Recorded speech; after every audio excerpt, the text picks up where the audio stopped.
எந்த தொழில் செய்தால் என்ன செய்யும் தொழில் தெய்வம் என்று வட்டுக்கோட்டை பாட்டில் சொன்னானே.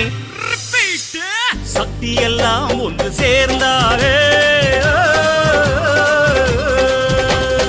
சொர்க்கம் வரும் இந்த மண் மேலே.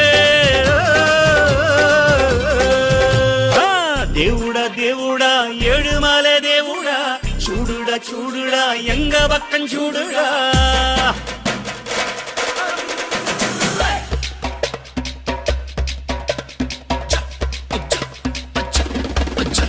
Okay.